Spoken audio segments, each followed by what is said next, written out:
Hello, everybody, and welcome back to Chiseled. And why do we call it Chiseled?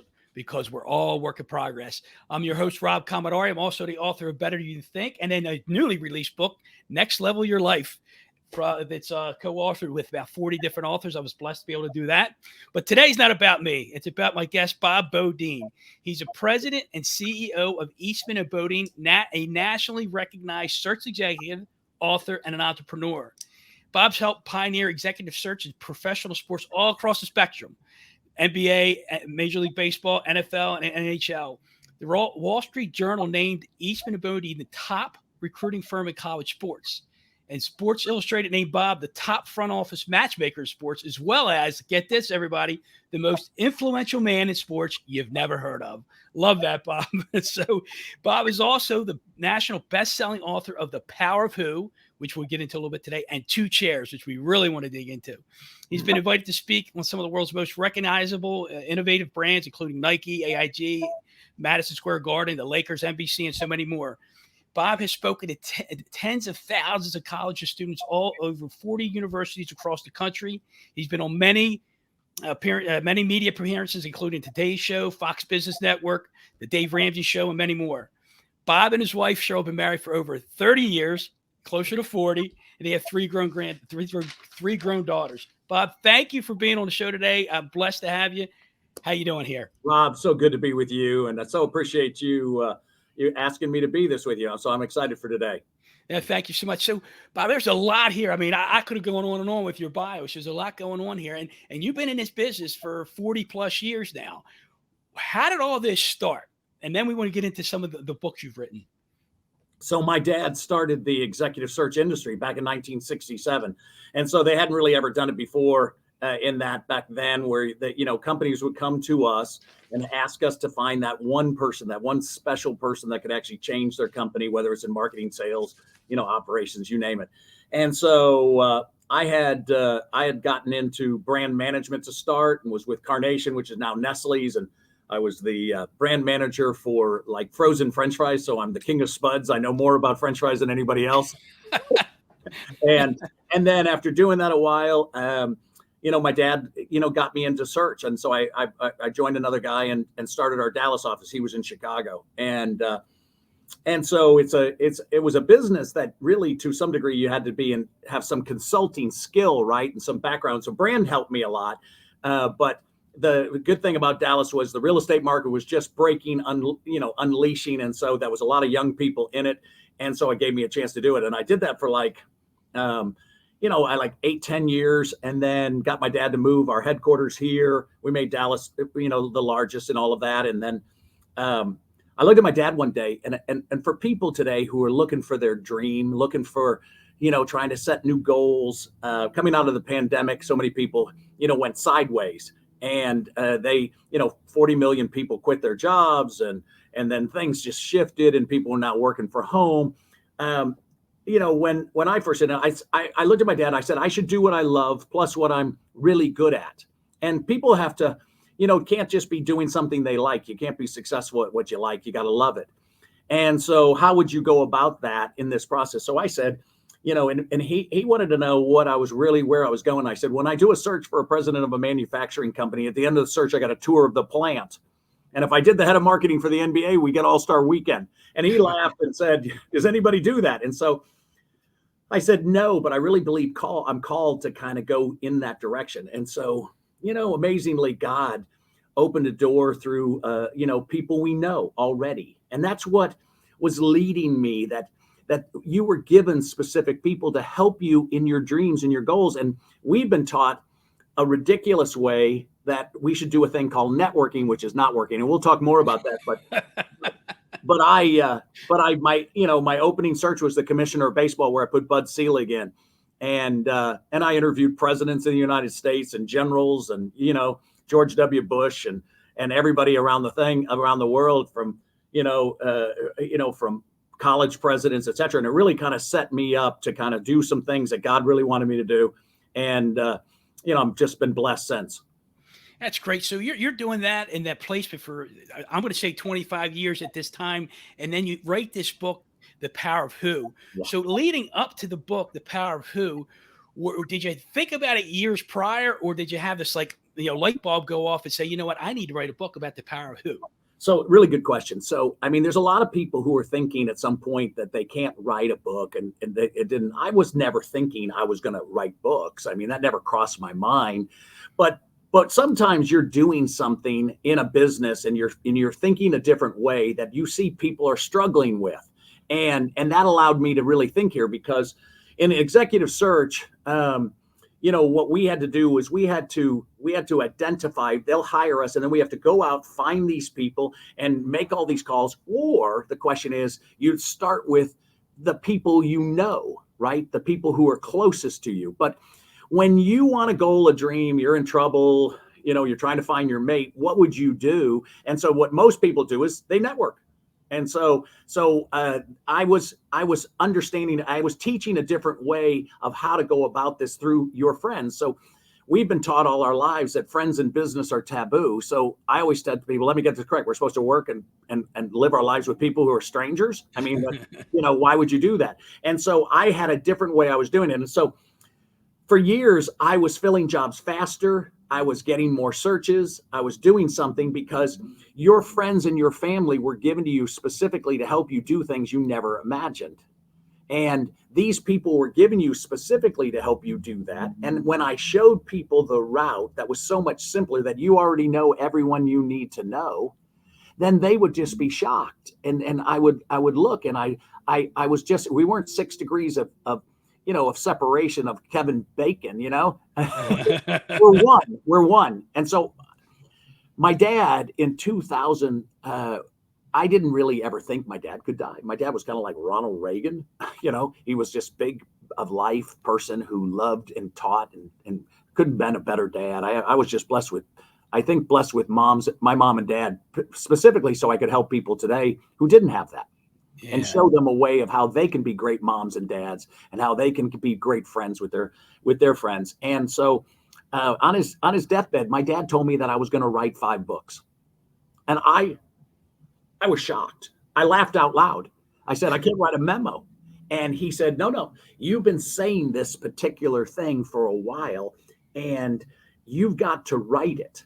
And I had helped a little bit my dad write a book. He wrote a book called Ultimate Success, where he reevaluated success from a Christian perspective. And he gave a materialistic perspective that you could go about it. And he gave you a Christian perspective. And then he gave 6 secrets and 6 obstacles. And it's just a fantastic book.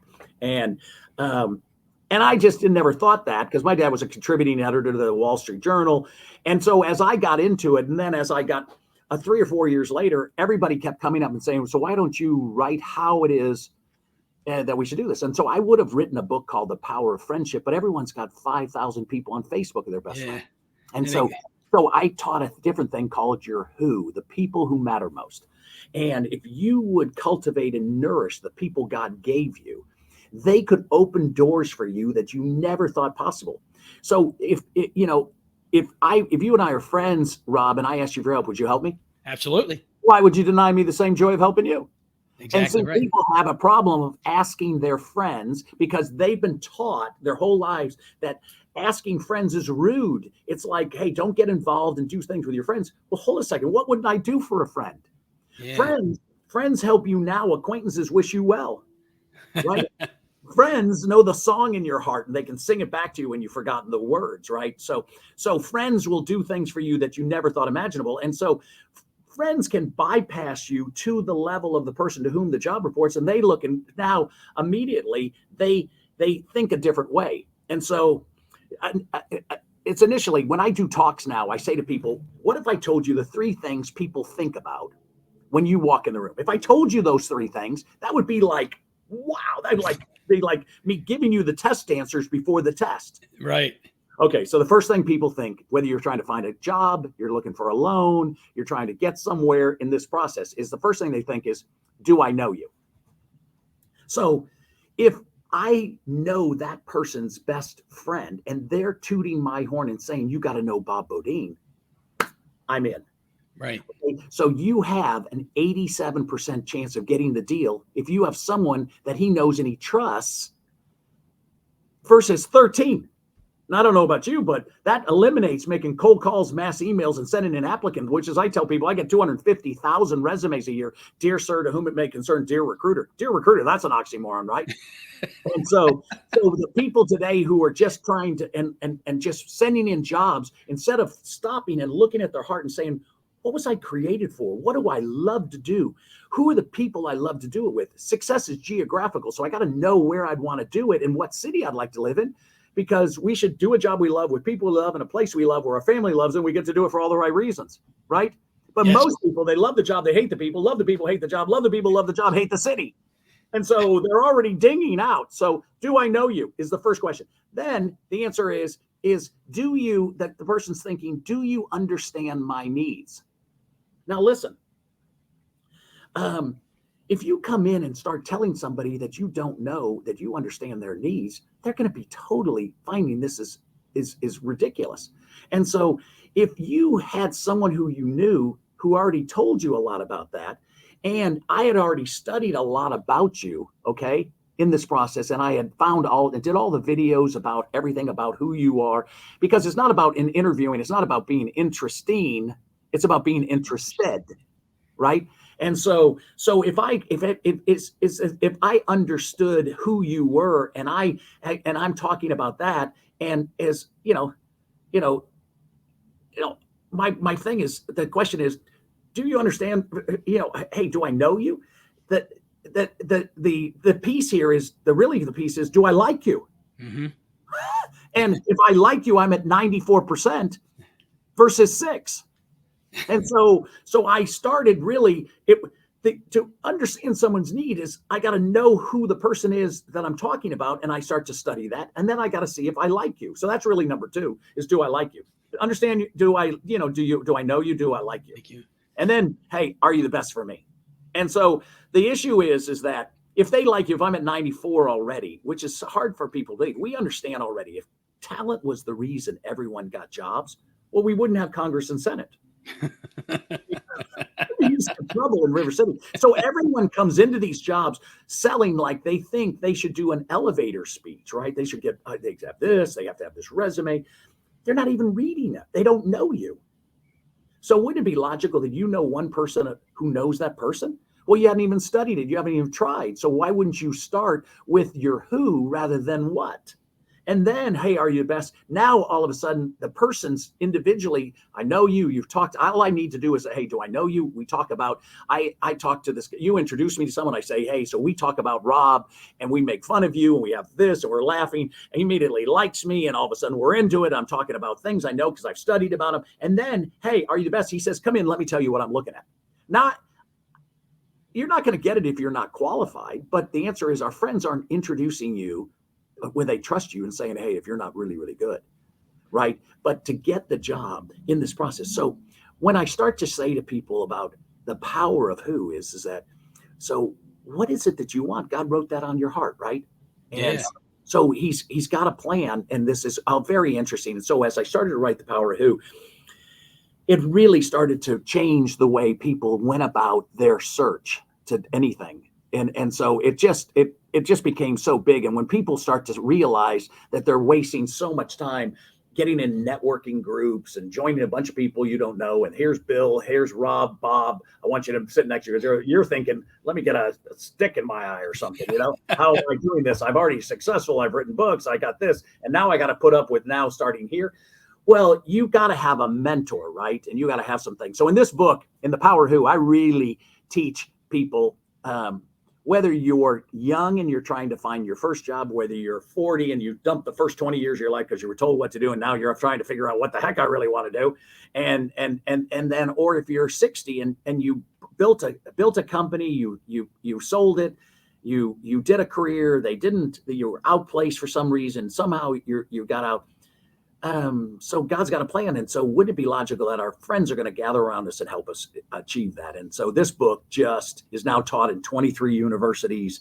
It's got a life of its own. I mean, I have more people call me every day and they go, I got to tell you. So I went about trying to work off of my skills, and I was selling myself and doing all this. And it sounded so arrogant, even as doing it, right? I've done this and I've done that. And then wouldn't it be better if somebody else is tooting your horn? And of course, our friends, what if your friends were given to you specifically to help you find that place in life you never dreamed of? And when you start to utilize your friends, and so of course you can't have friends if you're not going to be one. And so we have to be willing both ways to help our friends, but what would we do for them? And so all my business that I get. So when I first started, I did this funny thing, and I know you want to ask questions, but I'm going to tell you just one little more thing before you get into it. I did the study and I worked my you-know-what off to get to 5,365 people that know me. And it took me 5 million miles on American Airlines to do it. And then I did a study of who's touched my life or given me personal business out of the 5,365. And I found 87. I said, oh my gosh, you got to be kidding me. It was like an earth-shaking thought. So I could cut back my Rolodex, focus in on the people who wanted to be with me and touch my life, and my business quadrupled. And it was so much easier. That's an amazing thought. I got a couple questions here, and thank you for sharing all that. So the first question, it's not about so much the who, it's about the what. What I'm going to ask you is, you said some people, they know what they want, they love what they want, and then they can find that who. So there's people out there that don't like what they're doing, and they're doing it, and they may be asking for the wrong who in something they don't like. Right. So the question would be, how does that person who's stuck in that area say to myself, how do I feel? How do I really find out what God's calling me to do? Do I feel it? Do I hear it? Do I sense it? What are they feeling? What are you thinking? So, I mean, God's written everything on your heart. You already know the direction you really want. The problem is you got into a job and you were just, you followed your way initially and you put in an application, you got into a job, you were promoted, and you don't even like what you're doing. 69% of the country believe that a bad day at the beach is better than a good day at work. 80% of the country aren't using their number one talent. 60% of the country now, as a result, are getting divorced. Why? Because you come home and you're constantly bothered by the fact that you hate what you do. And you were trying to be so positive all day long, but you have this trailing conversation that you only now tell the worst to your wife. And your wife finally looks and goes, change jobs. Find this. So I said, so what is it that you want? I mean, with the whole process in time, and if you go through the whole Bible and God talks to you in the Bible, one of the things that he constantly says is he'd come over to people and say, what do you want? Now, he knows what they want, but he wants them to say it. So I say to people, listen, hey, man wanted to get in the pool to get healed. He couldn't get in there. So he comes over, he's screaming out his name. Jesus doesn't stop. He keeps screaming. Those really great people who are like great Christians, they come over to him and say, don't bug him. So it's like a setback, but it's really a setup. Because then Jesus comes over to him and says, what do you want? And he says, oh, I want to be healed. And so he says, do you believe I can do that? Yes. Stand up. And so half the times in jobs is what do you want? And so when people say to me, oh, I read your book, I love the power of who, and I said, great, you got it all. And yes, I said, so name to me the 3 specific companies that you'd like to join and the 3 specific people you'd report to. And they go, so I want to be in manufacturing. What the heck is that? Is that a company? Is that a specific person? No. So what they do is I said, so who are the companies and the people you want to join if you were going to do it? And so they say, well, I don't know. And I said, well, how would you ask your friends for help then? So your friends can't help you. It's the Jerry Maguire. Help me help you. I'd like to help you, but all you had to do was do some homework. So for example, in search, what I do is I'm doing a search for the head of marketing for a university at the moment. So I go out, identify the schools that would be logical, that the person would be the number 2 person in marketing for that size school or the type of school they are. Then I go out to my friends and I say, hey, look, I've identified I'm doing the search. What do you think? They say, let me think about it. I'll call you back. They're not going to call you back. So I say, no, I've done some homework, which is very impressive to them. I said, could you mind, considering the industry, do you mind if I tell you 7 names of some people? Okay, that are currently doing the job. So I review them. They know, and they say, hey, I know that person. No, I don't think that's right. No, I don't know that person. Then, that's the best name you got. Then they get to number 5 and they go, pretty good. And by the time they get to 6 or 7, you know what they start thinking, Rob? I got to get Bob off the phone. I'm banking on that. Why? Because I know that they know someone and I wanted to slow their mind down to give me the one name I didn't. I don't care if they know any of my 7. I want the one name that they know. And that's the door. If all my 100 who, which I created a strategy called 140, where you identify all your friends who could possibly be in your who. And maybe you have 20, maybe you have 30, if you're the greatest network in the world, you got 100. And then over here on the other side is, what are the jobs you want? I don't want you to have the 101 strategy. So like you're nervous if you didn't get the one. So write down all the companies that are currently doing the things that you'd like. Everything's online already for the names of the people who the job reports to. And then you go back to your friends. Shocker. God gave those people to know those. And they say to them, I know the perfect person. They just did that to me on my search. I have a friend of mine. And I tell people all the time, it's not, you see your friends one-dimensionally, like, oh, well, Rob's a dentist. Rob's in this business. He's in real estate. He's over here. He does this. So Rob couldn't, as a real estate guy, know my person who I need to have as a doctor who's going to do my shoulder. How would you know? You never asked him.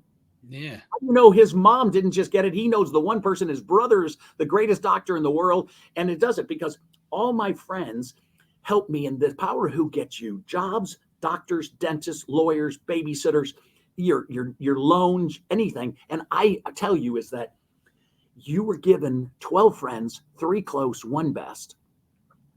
And these people have a crucial factor in all your aspect of your life, and they float during your life so that more people move into it. And in this book, I show you where they are in different compartments of how to actually access people to open up and make your life so much simpler. And my thing is, the power who is a gift from God.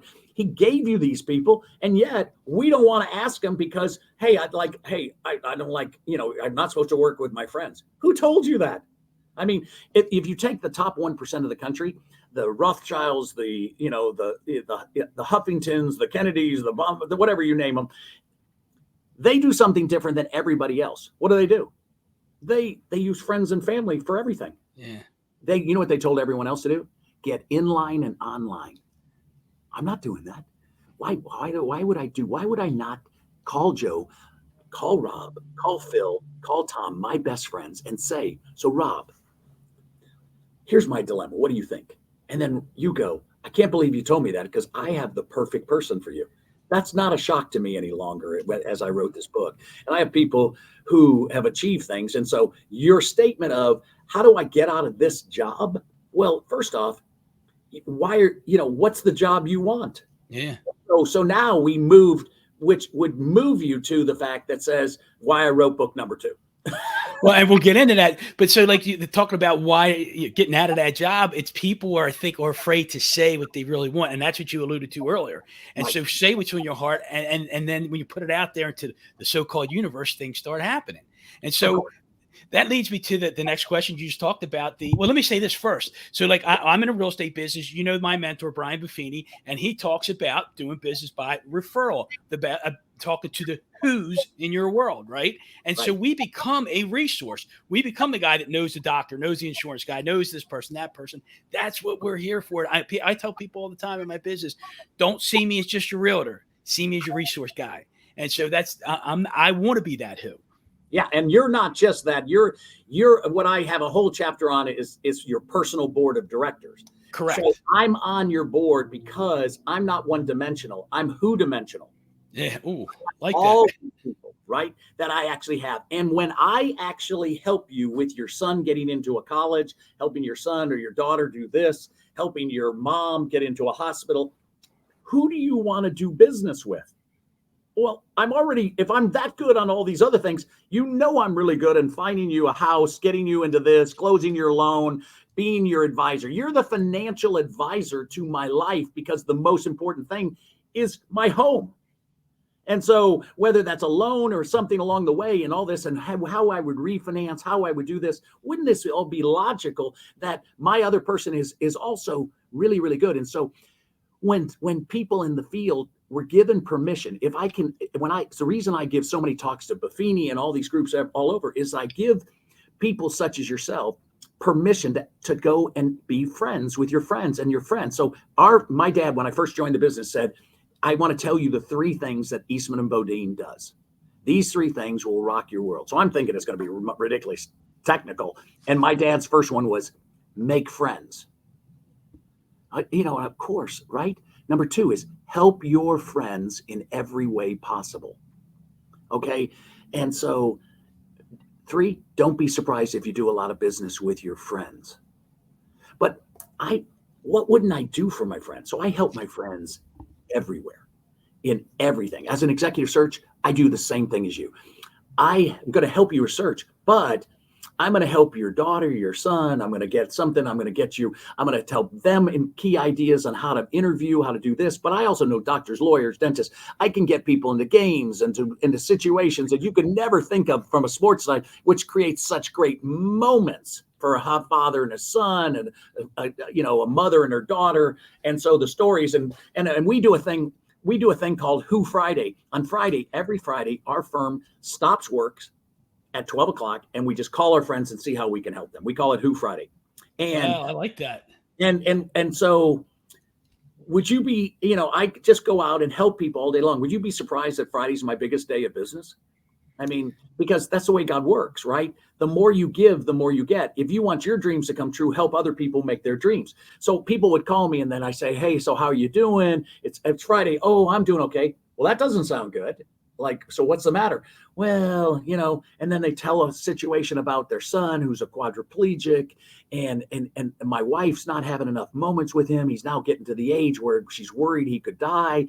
I don't know what to do. And I said, so what does he like to do? Oh, so like Randy, he thinks of his wheelchair as like a NASCAR. Oh, fantastic. And I said, do you go to races? And he goes, yeah, he and I go, and we sit in the handicap area and we do it. I said, so your wife doesn't get a chance to do that?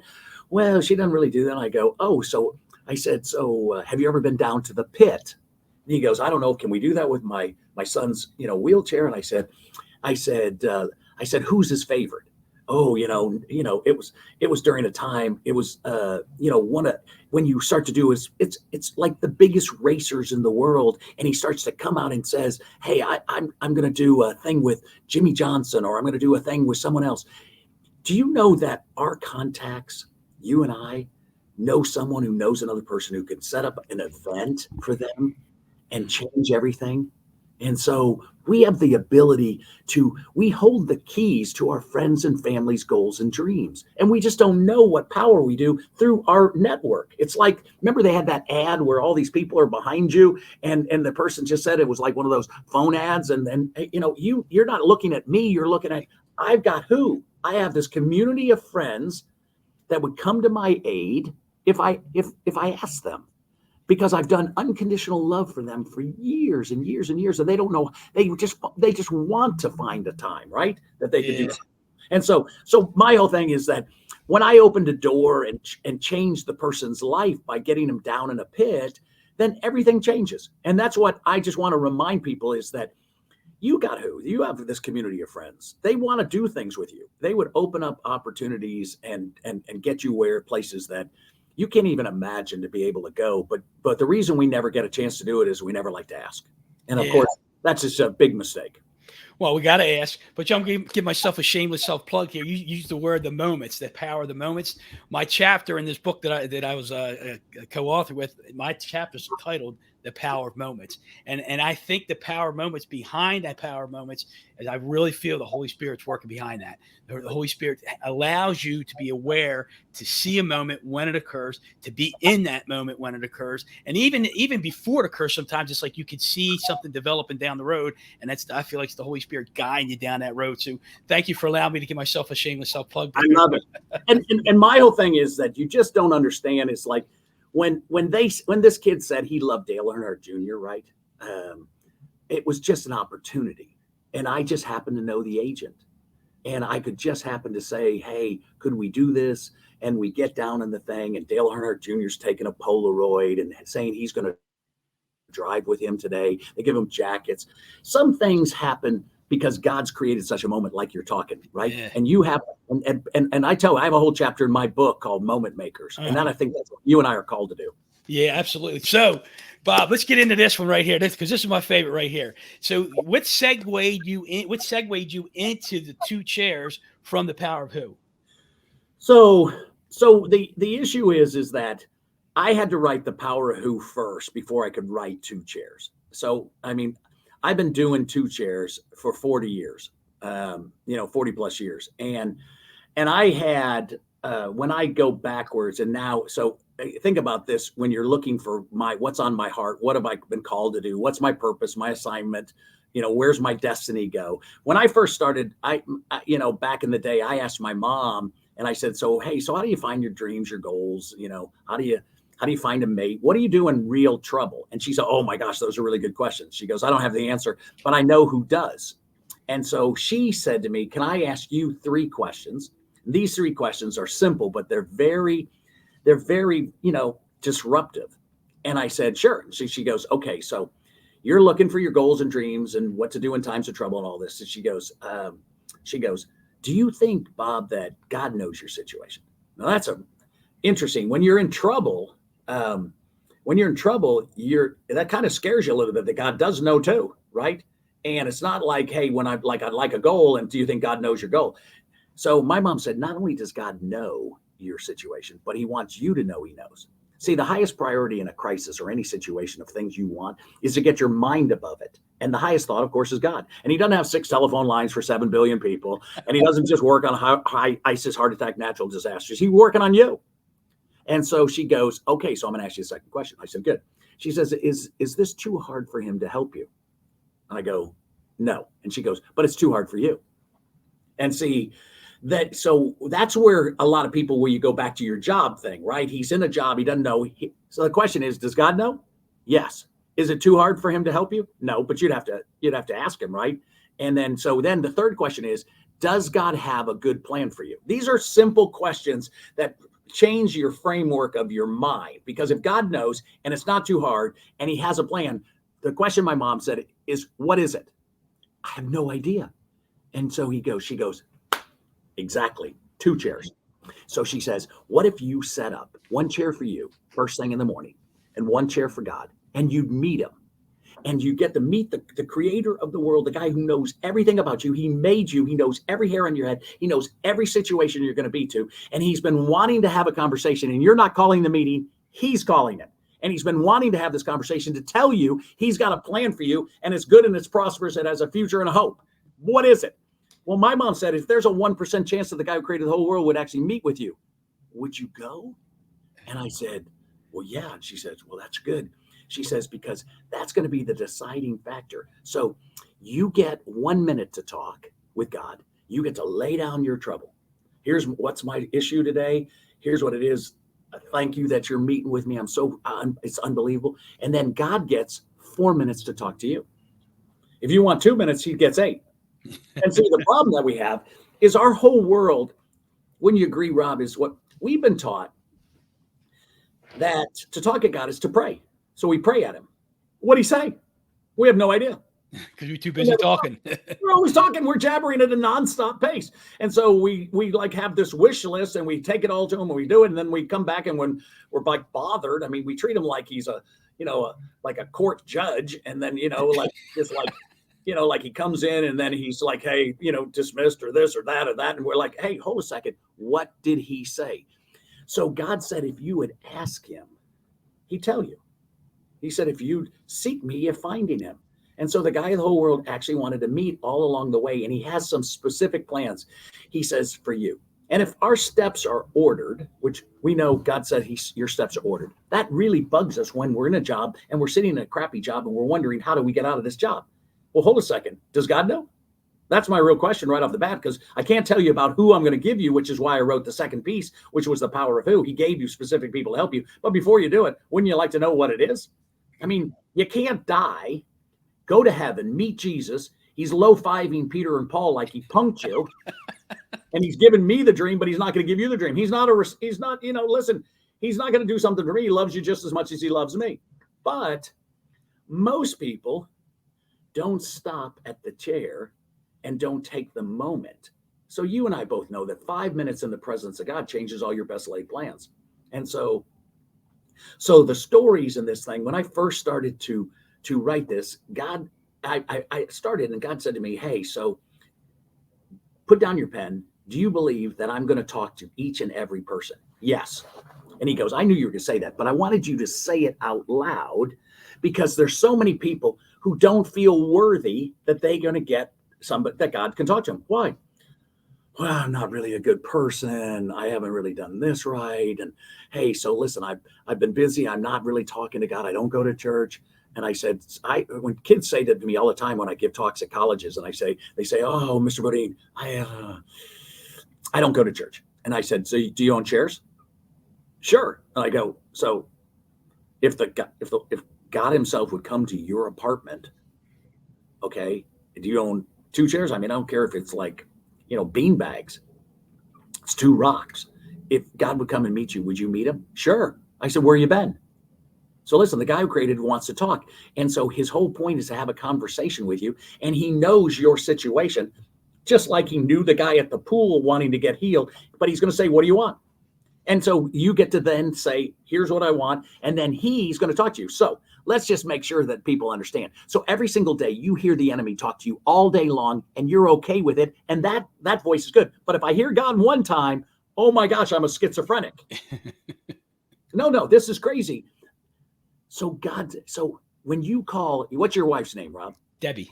So when you call Debbie and you say, hey, hon, what are you doing? Does she say, who is this? No. Well, I mean, does she know your voice? Yes, she does.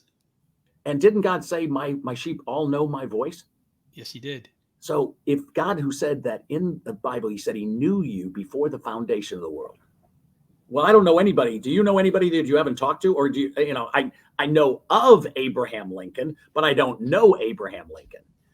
And so wouldn't it be logical that, I mean, the worst part of the Bible is that there's people who say they did all the stuff for God at the end. And then he says they can't get into heaven. And he said, why? And he says, well, I don't know you.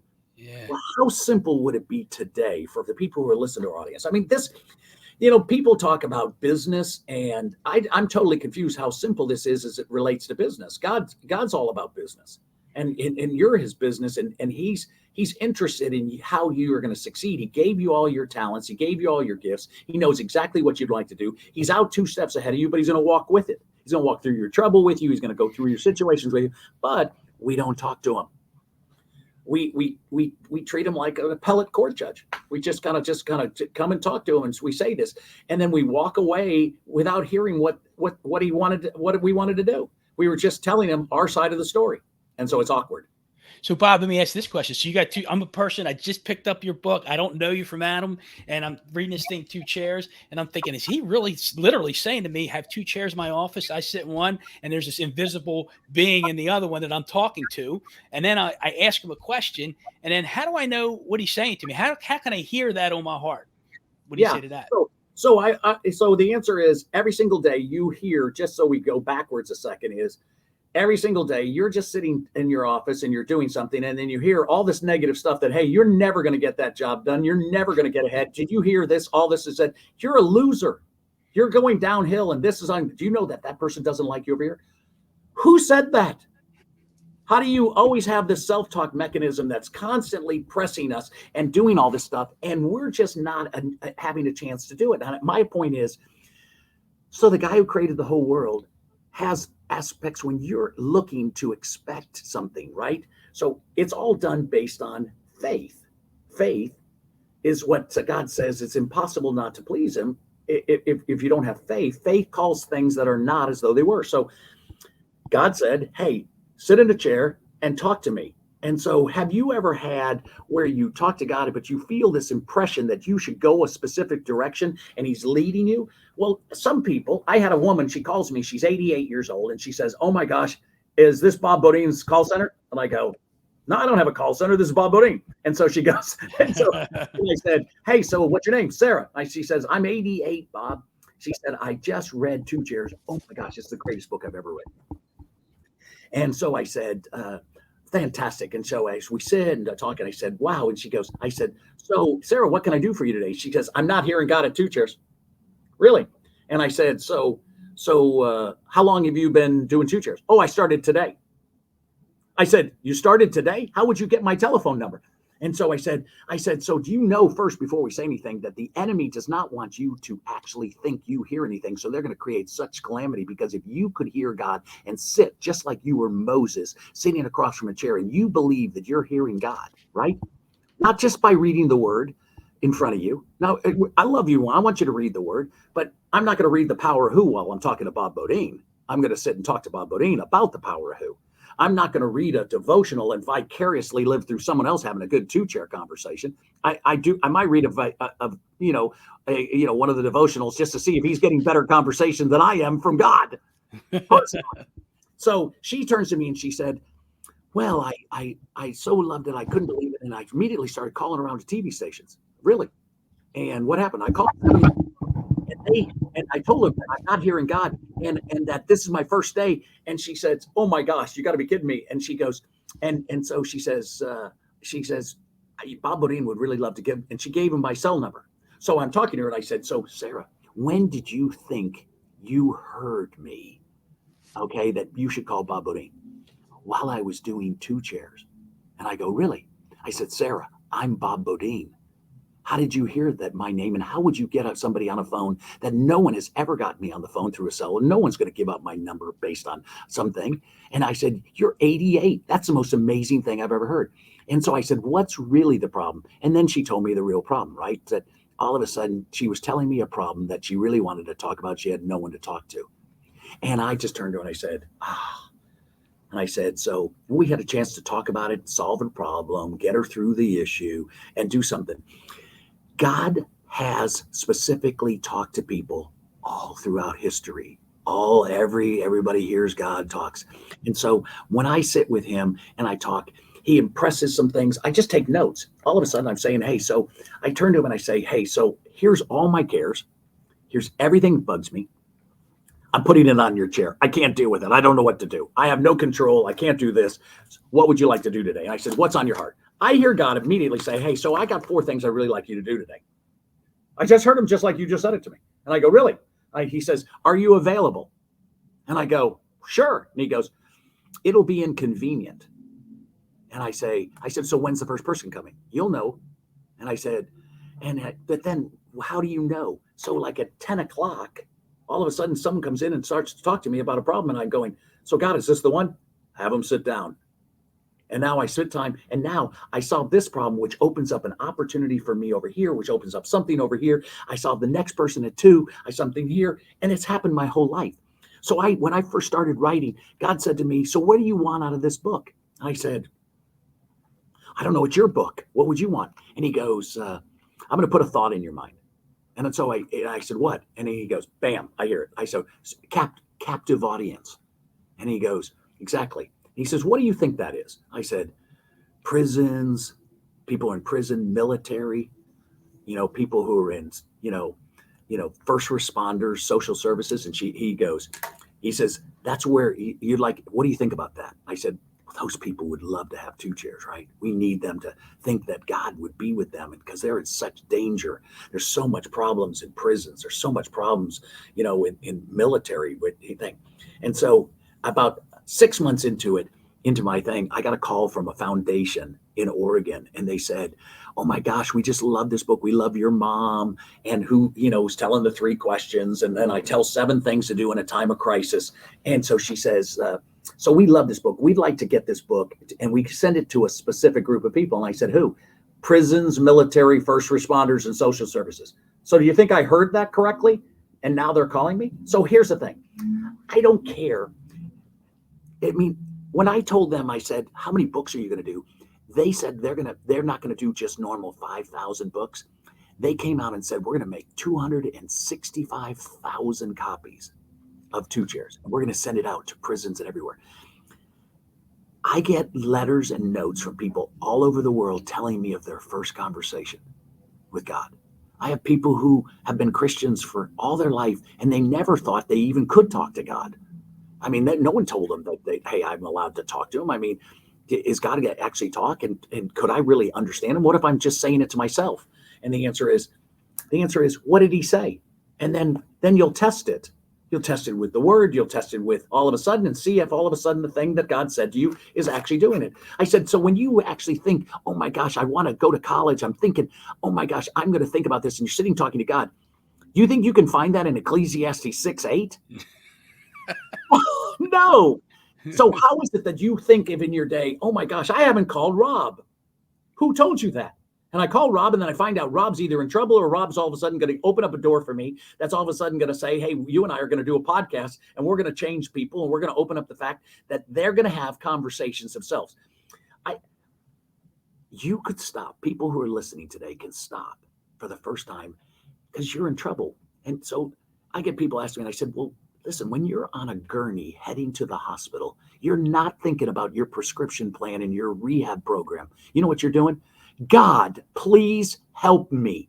Really? So now you're totally comfortable with asking for help in times of trouble, but in your normal process of who you are, I can't ask for God. And the answer is, I start this out with my kids early. And my daughters used to come down and say, I can't find my socks. I can't find it. And I said, you want to pray about it? And so she goes, no, I don't want to do that. I want to find my socks. And then they run around. They can't find the socks. And then they finally stop, come back and go, okay, let's pray. I said, God, I need you to tell Allison where the socks are. And then all of a sudden, in 60 seconds, she comes back and goes, God told me where the sock was. Really? How did you hear that? How would you know that? Because God says, you know my voice. So he's been talking all your life. He's been doing things, if you look back, that he wanted to tell you. But listen, we're in very tough times right now. Economy, jobs, situations, people are hurt. There's so many things that go wrong. And who are you going to turn to, friends or strangers? Who are you going to talk to? Are you going to just sit and say, I can do this my own? Because God will let you do that if you want to. But he's there. He said, just ask me. Come in and talk to me. He said, he said he goes in the Bible and he talks about the fact that he says that he's so bothered in Psalms that if you'd only have listened to my rebuke, I would have shared with you all my thoughts and all my counsel. And so my thought would be is, wouldn't we do that? And so as I've been doing 2 chairs for 42 years. And I can tell you that every single day I do 2 chairs. I wouldn't miss a day that I could talk to God because he's constantly got something for me. In the stories that I tell you in this book, I'm going to show you people that had to actually trust God, listen to him. They're going to run out of the day. They're not going to talk to God. And then God's going to give them one thought. And as they get into their job, all of a sudden they find it. That's one of my favorite stories, of this guy. He turns to me, he goes, I loved it the first time I did it. I loved the second, but now I'm really busy. I'm going to give my big project, my big proposal for my big piece of business. And I'm going in. As I start to walk, I'm running out my day to get my bag. And then I look back at the chair and he says, I could just hear God say, seriously, you're not going to come talk to me? You got a big thing today. We need to talk. He breathes, stops, puts his bag down, goes sit down. And so he says, okay, so I got this big project today. And he goes, I know. And he goes, well, what am I going to do? He says, well, a couple of people that you're talking to aren't really for you like you thought. It would be good that you stop first in and talk to the president who got you the job, but you never really spent time with him again. Go in and tell him about your project. And he says, watch what he says, and then everything will change. And he says, okay, you can go. Let's go. You got to get to work. Now that took 60 seconds. Yeah. He blows to the office. He stops in, knocks on the president's door.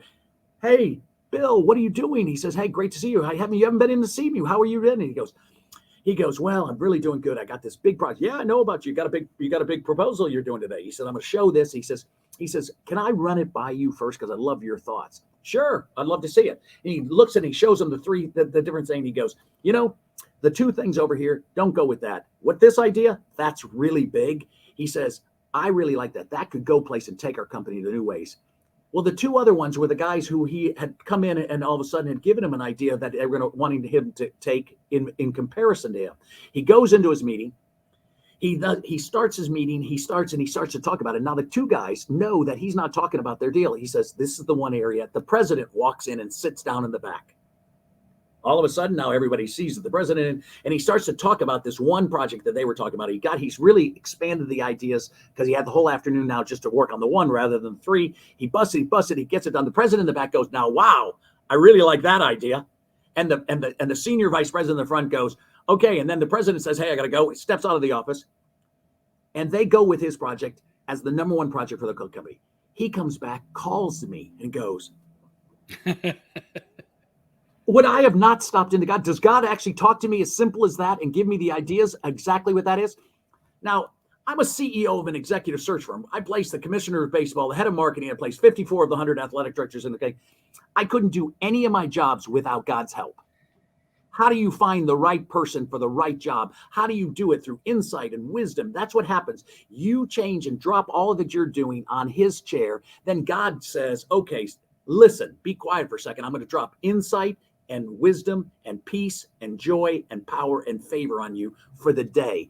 I'm going to tell you the battle you got. I need you to do these things because your steps are ordered. He's the author and the finisher. So he's not going to like be involved with you. Of course he is. And yet we hamstring us and shoot ourselves in the foot by trying to do it on our own. See how that works for you? It ain't working. And so everybody who's listening today, who has not stopped and said, I'm going to set up a chair, how would you know he's not going to talk to you? The guy who created the whole world, he talks to everybody else. So you're saying he's not going to talk to you? Of course he's going to talk to you. He's not mad at you. He's not mad. He made you. He made no mistakes. You're a one of a kind. If you only knew how powerful you are, if you only knew that if you sat at two chairs, you would know that you're the daughter and the son of the king, that you're going to do great and mighty things, and that he wanted to get you and anoint you before you walked out your day. So don't do this at 2:00 and then all of a sudden miss the whole day. What if you had something he needed to do at 9:00? Your success and all the things that you're doing, you're hearing God say, oh my gosh, there's something wrong with my daughter. You need to call her today. Oh my gosh, while you're sitting there and you sit there and he goes, listen, I've sat in there one time. I said, I'm so mad at my wife because she did this, and I'm sitting in and he turns, he goes, is Cheryl here? And I go, no. And he goes, well, we'll work on you. Hey, Bob, so I got to ask this question. I mean, you have an amazing faith. You have this amazing energy and this confidence about your faith. Did you always have that, or how did you develop that over time? Because I don't think I have a tough time believing somebody out of the blue is going to pick up two chairs. All of a sudden, they're going to have the faith that I see in you right now on the screen. So what's so fantastic with God is that everything starts, right? So my favorite neighbor from mine was Zig Ziglar, and he said, you don't have to be great to start, but you got to start to be great. So faith is a mustard seed. It starts as the littlest of seed, but you plant it and you say, I'm trusting God on this little thing. And then you watch he takes care of it. Now I have trust for a little bigger thing. And then I trust that. And now I get trusting and he gives you a bigger and more trust. And so I hear God and I say, hey, did you really talk to me? Did you really say that to me? So I had a friend of mine, Tom Ziegler. And so his son says to me, he had never done two chairs. And so he says, I did a podcast with this guy and I'm listening to the podcast between you and Tom Ziegler, okay?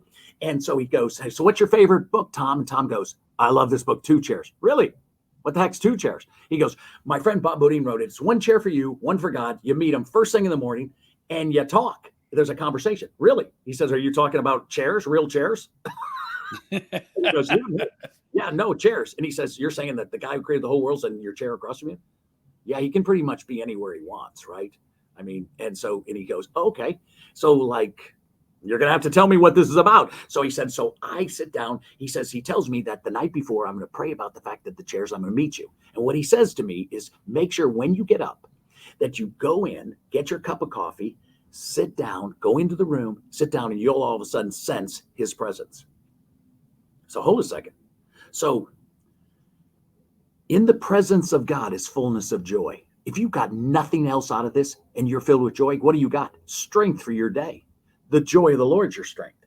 So there's a presence, there's a change in the atmosphere when you walk in a room where God is. And if we could take the Ark of the Covenant that God does, and he says that if we all are Christian, if some of the people are listening, some people don't, I don't care. It doesn't matter, because once you have two chairs and you talk to God, how are you gonna deny the fact that he just talked to you and all of a sudden he just did what he said, because he's going to blow you out of the box when you all of a sudden do this. So Tom's sitting down and he says, so I got my coffee, I sat down, I could feel him. And I said, good morning. And I said, and so the guy goes, what'd he say? Well, I didn't hear anything right back at the start. And then so I said, so he said, what did you say? I said, Bob told me to come. That's great. And so he goes, and he says, so listen, I've been a Christian my whole life, and you can't talk to Bob and not talk to me. So if you're real, and I know you are, you have to reveal to me. And so he says, so what do you have to say? Now he hears this directly into his thing, not audibly, directly in his ear, just the same way you hear the enemy say, you are just never going to do this, or you are so in trouble, or this thing, you better worry about this, be anxious. He hears this directly in his ear. So Tom, you're in my seat. Tom jumps up and goes and sits in the other seat. True story. And he goes and sits in the other seat. And he looks, and just like someone saying, oh, come on. And he looks and he goes, and so Tom goes, was that you? Or did you really say that to me? Or did I just say that to myself? And so God says, so is that real enough for you, Tom? And from that day, if I showed you on a chart of Tom Ziegler and his company, and his dad had died, his mom had died, and he's feeling low, and he's got to run the whole company. When he started doing 2 chairs, his whole line went straight up, went from here all the way up, and his business escalated. Why? Because you're talking to the guy who created the whole world, who created his dad, who created his mom, who could talk to him, could share problems, and could listen and say, yeah, don't worry about that. That's not something I want you to think about. These are the things I want you to think about. So God says, be anxious for nothing. It's Philippians 4:6-8. In all your ways, just acknowledge me. Listen to me. I want you to acknowledge this, that if you will just focus and be anxious, then the peace of God that surpasses understanding is going to rest on you. And then he says, and then I want you to think on these things that are pure and lovely and a good report, that are excellent and praiseworthy. Because if I can change your mind from the trouble you're in, because everyone today is that I interview as a CEO, I can tell who's going to win in 5 minutes based on the energy and the love and what they're doing when they come into a meeting, that they already know who they are and whose they are. How could you know who you are if you're not sitting with the king? He's going to tell you you're the son of the king, you're the daughter of the king, that you're a joint heir, that you're mine, and that I have plans for you, and they're good and prosperous future and hope. Now, how do you know? How do I know without question? Because for 42 years and all this time, everybody I've ever shared this with, they all come back with these unbelievable bigger stories than I've got. And they're telling me that all of a sudden they've done this. I have people in prison that are saying that, like, they sat down and Jesus sat down next to them. Does he do that with you? No. And I've had people who tell me that they've had these unbelievable conversations and they were here and now they're here. So how do you know until you try something, right? And so you have nothing to lose, everything to gain. Absolutely. That's great stuff, Bob. So how did you, so you're running a company, you're in the company with your dad, you're running a company, you write the first book, you write the second book. Did you ever see yourself as being this big speaker that you are now? Or that was never on the agenda? No idea. And so, but I always would talk. So somebody asked me one time and said, how did you get to be like a speaker? Because I tell stories. I'm going to tell a story here in a second to you. And in this process, how did you get to this spot? And I said, I did like 2,641s with Robs of the world, right? Where you sit down and you come to me and you go, so I'm in deep trouble. My mom just died. My daughter died. My situation happened. I lost my job, not because I did anything. It's just my job just went away. And so what can I do? And I would turn to you and I'd go, well, listen, God's got a great plan. I mean, if you've lost your job, congratulations. God's got something else. I mean, that's what most people miss. Wouldn't it be good for you to try to figure out what you want, what's written on your heart, what you desire? And so, I always tell people there's 5 things that you should consider when you look at a new job. And so if you think about it in speaking, is that if I could tell, people who cares about a job description? It's what the greatest people are looking for. Here's what you're looking for. You should go where you're celebrated, not where you're tolerated. So I'm not going to just join a company if I didn't know their atmosphere and their corporate culture, and they're going to celebrate me, that they're not recruiting me, that there's not people who immediately smile at me as they come into it. Why would you want to join a company otherwise? Go where you're celebrated. 2, they got good tools. They got benefits, and they got planning, and they got benefits, and they've got training, and they let you do your job. They empower you to do the job. 3, it's really good for your family. Like, don't take a job. Don't tell me that you win at someone else's expense. I never win at someone else's expense. God doesn't need me to do that. I'm not going to all of a sudden take a job and my wife's going to have to painfully leave her mom and dad, and we just had twins. I mean, no, you're not. God can do better than that. I'm going to bring that to God. I bet he has a better job than me thinking that. And so I got tons of people who have done that all over the world. And so I kind of stop and I've reconfigured in this process is that family would be number one, but I'm not telling my wife, and you're not telling your wife, unless you had number one and number two beforehand, right? That I'm celebrated and I got two tools. 4 is that I could do a legacy here, that we could actually create and do something significant that's moment making, that's difference making in people's lives. And I could treat all the people in my firm better. And everybody could be lifted up, and I could take care of all their their medical needs. And we could have insurance, and we could have all this stuff. And last is I could be paid really well. So listen, it's the same mirror image that the company wants. They want to be celebrated. They want you to bring tools they haven't got. They want you to join their family of their company. They want you to create a legacy for them. They want you to make a lot of money for them, right? And if you'll do those two things, we're kicking. And so when I started in this process is that I found not only is it that my whole thing in life is I like to encourage people and show them how could it be more encouraging that if I told you that the guy who created the whole world knows your name, knows everything about you, has a plan for you, and he'd like to talk to you about it. And then once he does, he's given you all the people you need. So I got chair number 2. And then when you go into a crisis, there's 7 things that I'm going to tell you in your crisis.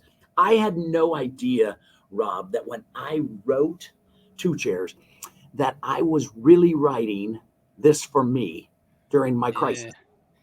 So when we got the call in June that from my granddaughter that my grandson had drowned at 13 months, now all your faith is going to have to come into action here. Now how you respond is going to be tested. And it's not like you don't have, God promises. My life quote is John 16:33, and that in this world you're going to have trouble. Be of good cheer. Who in their right mind would want that as your quote? And that because you'd have to know something to get to the cheer. That God, that in times of trouble, God, that trouble is different than you think. So it can't be any more horrendous that all of a sudden now we're in 7 days in the ICU, and we're in now with a fight for our life. And day 1 we're in total chaos. And so what do? My daughter doesn't know what to do. All of a sudden, my wife's praying with another woman on an ICU floor, and her daughter's going to look for sure die, and she's in deep trouble. And now this woman's like an angel comes in and says to my daughter, "Let me pray for your daughter." And now we have a team. She's coming in, and she like electrifies my daughter back to life because she turns and says, "Your grandson is in a coma. Your son is in a coma. And he can hear every word, and he wants us to know where you are, and you better be in the room." And so then he just ran to go to the room, and everything shifted. She just changed. And so on day 2, we found we had no control about anything in life. And that's what people don't know is, listen, when you don't know what to do or where to turn, there's no neutral ground in a crisis. You're either going to go to faith or you're going to go to fear. You are in trouble. But when things are terrible, when it doesn't look good, God's not done. So we all locked arms together and we prayed. And the God that surpasses understanding in Philippians actually stepped into the room with us. I don't know how to express in 45 years of being a Christian. I never had ever experienced anything like this in my entire life. And so I had to learn another whole thing of what surpassing peace was. So because I had all my kids and all my family and my daughter and my son-in-law, and I had to be able to stop and give hope in the midst of this crisis. And then God seemed to, like an orchestra leader, teach us exactly what roles we were going to do for the next 7 days.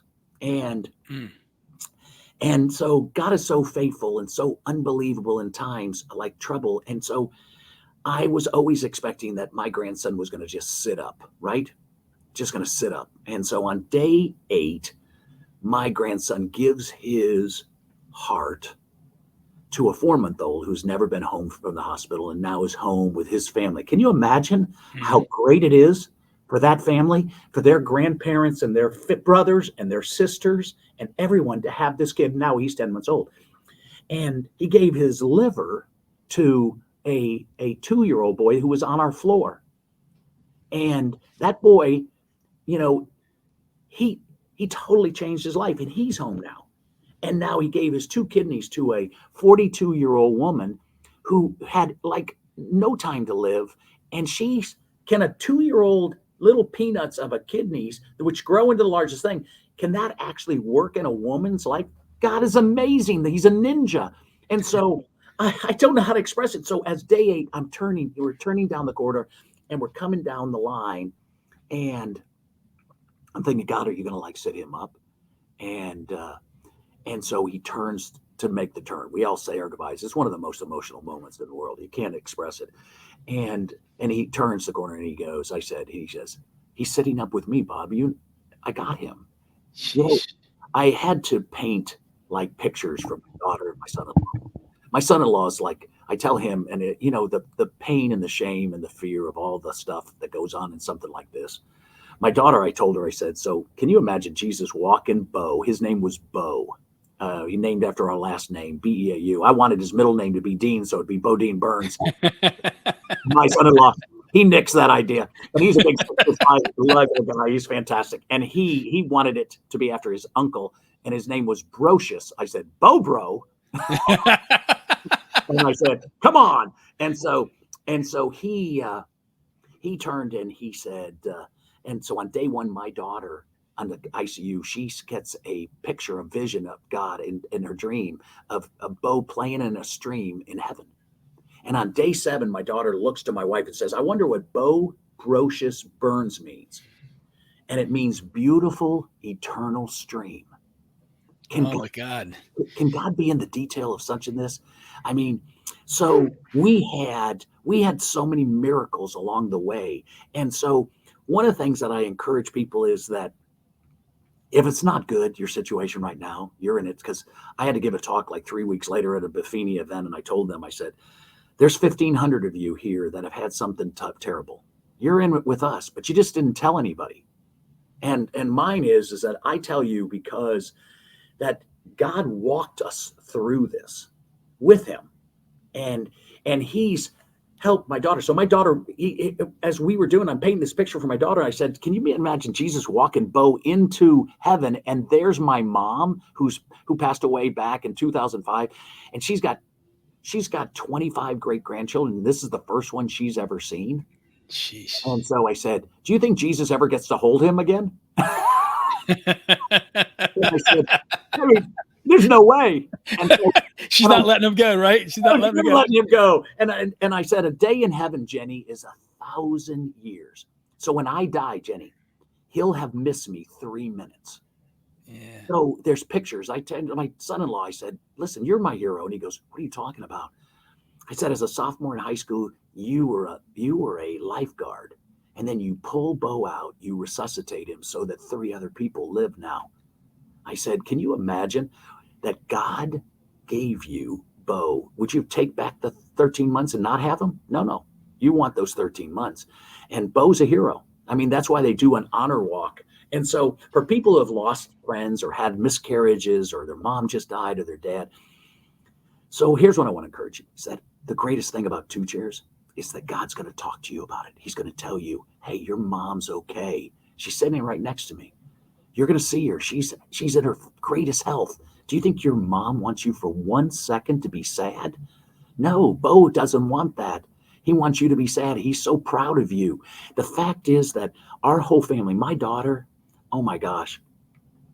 I'll tell you one little story is that my daughter on day 6, they tell you your child is brain dead, grandson. And then on day 7, they have to do it again, before they go into organs. And on day 7, we had this fantastic doctor, and because of all the pain that they go in these doctors on ICU floors, they don't like to cry, right? They can't get too emotionally involved. They're guarding their heart. The pandemic made it even worse. And they're guarded. And so she turned and said, Jenny and Rob, I don't want to tell you my results of this 7th day. And Jenny just stood up. It's the most proud moment I've seen in my daughter. She said, oh my gosh. She turned to the doctor. She goes, you were such a good doctor. You took care and so loved Bo. We want to tell you from our family how much we love you. And this woman, she broke. Every nurse in the place broke, and we all hugged and we all came together. And there's some releases that, some people who are listening today have never ever cried still. They haven't let Yeah. go. And I'm telling you, your son, your daughter, your husband, your mom, I mean, moms are impossible to lose. I have so many people call me and I tell them, I said, I'm so sorry that your mom died. I said, but what a great day in heaven it is. They've broken out into the cheers. Yeah. The people are waiting to see your mom. There's orchestras and there's sights and there's smells, and they're totally at your perfect health. And you can see them running your mom who had this cancer or that. They had none of that. All of a sudden, she's 32 and she's just looking pretty good. All of a sudden, all the people she's ever helped are there waiting to meet her, to tell her how fantastic and what she did in their life, and she doesn't even know she did. And she meets the disciples, and she meets this, and then she meets God and Jesus and all of them, and they say, we're so proud of you. Well done. We're so happy you're here. And we have all that to look forward to. I mean, so if people who don't have that today, and you're sitting in a finite world, right? My question is that how would you know unless you sat at two chairs? Say good morning. Bob told me to come. Bob, that was beautiful. That was beautiful. And thank you for sharing that. I was getting a little emotional as you were telling the story. And it's like, where do you go from there? And it's just a beautiful story how, if we believe, and it's about believing, that's all you need, right? Believe that and know and have that faith, and you're going to get through any tough time because he's sitting there. And Bob, I'm sitting right across from I'm sitting in the chair that I look at from the chair that I sit in right now as I'm talking to you. And I remember reading your book, and I said, I've prayed for a long time and I've sat in this chair for a long time, but I'm like, all right, I'm just going to ask God a question. I'm going to tell him what's on my heart, and I'm going to shut up. I'm just going to shut up and listen. And in my world, I call it contemplative prayer. I just get my mind quiet and and I don't always hear it because the distractions go in my head, but I'm working it. I'm working on it. And you're proof. You're proof positive that it works. And the Tom Ziegler story was awesome. Thank you for sharing that. But Bob, before we go here, and thank you for so much of your time today. I'm sitting here thinking I can't wait to share this with everybody. You gave me a gift today. Yeah. You gave me a gift, and I can't tell you how grateful I am for it. And it's good to be able to share this with other people. But I got to ask you, how much more chiseling is going to be going on in your life? Because you've done a lot. You've done a lot. You've accomplished a lot. How much gas has Bob got in the tank? So I feel like I just started. It's like, so you get to one of the things that God trusts you in times of trouble so that you can help a lot of other people who are in trouble. And there's so many people who are still so hurt. And you only got a choice of so I didn't know. I mean, listen, there's a guy who wrote a book called Man's Search for Meaning, Viktor Frankl, and every one of his family died in a death camp, in a Nazi death camp. And he said this at the end, because he wasn't going to let anybody just beat his spirit down. You can hurt my mind. You can do a lot of things. You can't beat my spirit. You can't meet my soul. And so he said this, that between any situation, any stimulus, and every response is the power to choose your response. And so that's what we have a chance today to do, is that I'm going to sit at this stage in my life. And now my executive search business, I'm planning to go forward with. And my speaking, I'm doing speeches all over the country. I've got 1,000 people who in Brisbane, Australia, who have just read Two Chairs and are now trying to take it across the world. I have a woman, fantastic, Angie Bird, who's just created, I can't wait to show on, and people who are on LinkedIn or Facebook or Instagram with me. I do inspiration every single day. And then I'm going to show this. She made a painting of two chairs. And then I told her she should then sell these as prints so that people can afford them. And they put in their house of two chairs because it's a portal. It's a chance for you to step into a portal and be with the king. And we just don't know it. I don't care if you hadn't experienced yet. Wait and see. It's just, how do I describe the indescribable? And so I'm planning to write 3 more books. I was going to say, you got 3 books left, so I know you got that going on. I do. I've rethought exactly how grief books should be rewritten in a way that all of a sudden is going to create such a different viewpoint. Because listen, if you've lost somebody, we need you. Your family needs you. Your friends need you. You can't just go sideways. Don't let the enemy beat you. And then I'm writing a book called 5 Minutes or Less, that everything good and bad happens in 5 minutes or less. So can you imagine? But the amazing aspect is that time's our enemy, but timing's our best friend. And so now we can help change people in 5 minutes. I can promise you this, that as you go to 2 Chairs, 5 minutes, God can change this. And when I show you the stories of how the power of who can change 5 minutes of your career, you're finding the right doctor, you're getting into the right dentist, you're getting the right lawyer, you're getting to the right situation to help your kid get into a school.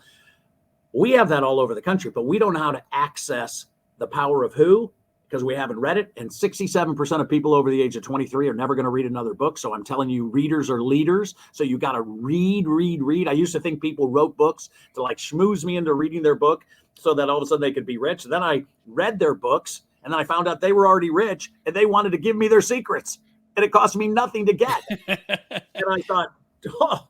And so my thing is that I'm so encouraged about where things are going and what's going to go next for your people. And so, once you start a relationship, don't have to be great to start, but you have to start to be great. Once you start, one thing leads to another. And I'm telling you, God has plans for each of us. You are amazing, awesome, phenomenal, beyond anything imaginable. You're a one of a kind. There's no one like you. No one's ever been created like you. You do one thing better than anybody in the whole world. And God wants to tell you what that is so that you get onto your path. And when you do, watch out. We're out of here. Bob, can I get time for one more story from my end? Absolutely, please. So I'll tell you this story and then we'll break up here. So you talked about readers are leaders and you got to read. And most people stop reading or not going to read another book after age 20, 23, whatever it was. So I'm sitting in this chair that I'm sitting talking to you right now. I got 1,000 books on my shelves right here that I've read over the last 30 years.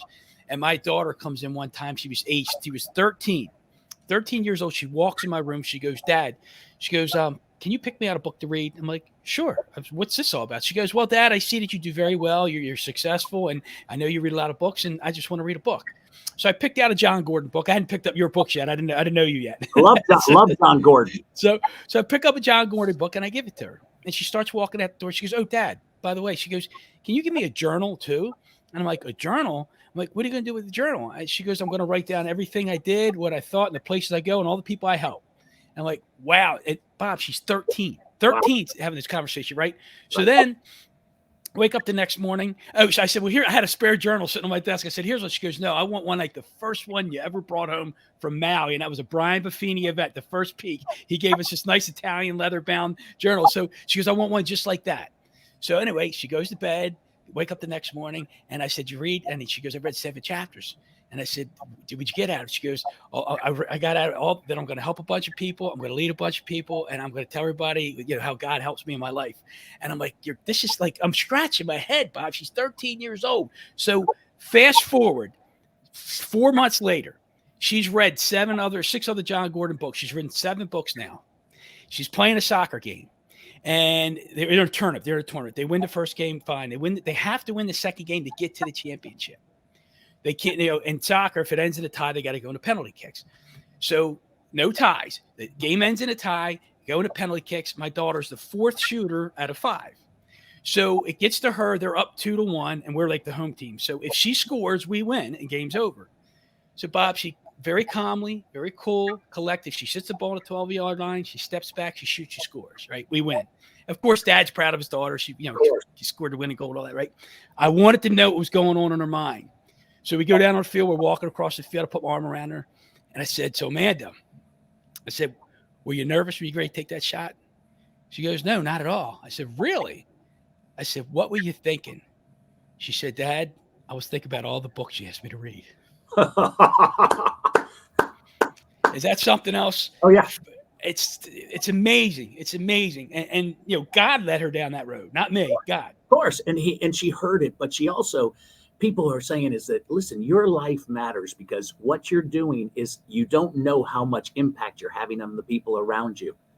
And the answer is, what greater gift can God give? That's the greatest gift God can give you, that your daughter actually comes up and says what an impact this has and you have been, and I want to be like my dad. I want to get somewhere, and if I have to get somewhere, what does he think? Well, he puts a lot of things that he doesn't try to do it just himself. He's trying to learn. I mean, that's why I love Brian Buffini. I mean, he just brings people together. He's such a motivator and such an unbelievable person. His whole life of how he did what he got to and how he got to where he is. He's just one of the kindest, and I just love his whole family. I mean, I love everything about their family, and we just got friends because of Tom Ziegler. Yeah. And so again, how do you get to where you go? Because God's orchestrating your who, and he's going to take you from this who to the next who, and then you're going to be disappointed in life, and then a who's going to pick you up and then going to take you over. And then who's the greatest who of who's? God at 2 chairs. I mean, could you imagine that you're trying to find your dream and you got it a chair, and then you got a book that actually introduces you to your who? And I tell people all the time, and they say, so what is God going to say to me at 2 chairs? I didn't write 3 chairs. I don't get to go. He's got to talk to you. So you're going to be the story next, right? Wow. Everyone hears God and they hear him clear. And so I tell people, talk out loud when you're talking to God at 2 chairs. Don't talk, like telepathic. No, Yeah. Out loud. And watch how he talks back to you in your mind. You'll hear it. Bob, that was beautiful, man. Thank you. Thank you so much. We've been doing this for a while. I can't express to you how grateful I am that you gave me all this time today, gave everybody all this time, because we're going to share it and people are going to be inspired. They're going to be moved, and they're going to start talking. They're going to start setting up their 2 chairs, right? Yeah. So, Bob, if somebody wanted to get a hold of you, how do they find you? Instagram, LinkedIn, how do they find you? They're going to find in all of those. And then once they friend me and they say, hey, I just listened to you on Rob's show and da-da-da, this is what it meant and da-da-da, then all of a sudden I comment back to them, right? People always think they can't imagine that I do it, right? That I even talk. And so, along the way, I mean, you message somebody, you do something. If you want to find me and something about my thing, go to bobbeaudine.com and it's got both my 2 chairs and everything about my firm and any of the other stuff. And, the one thing you want the most is the presence of God in your life. This is the most thing you want. And there's nothing in my life that I want more than that. And then I want some facet of his anointing to be able to talk. And so I hope that which you prayed before we started actually occurred today, and that people's hearts were moved. And there's nothing you can't get through. Nothing with God. And by the way, he was in the 3rd chair today. He was there. I felt it. Bob, thanks again. Thanks so much. And until next time, everybody, let's go get chiseled.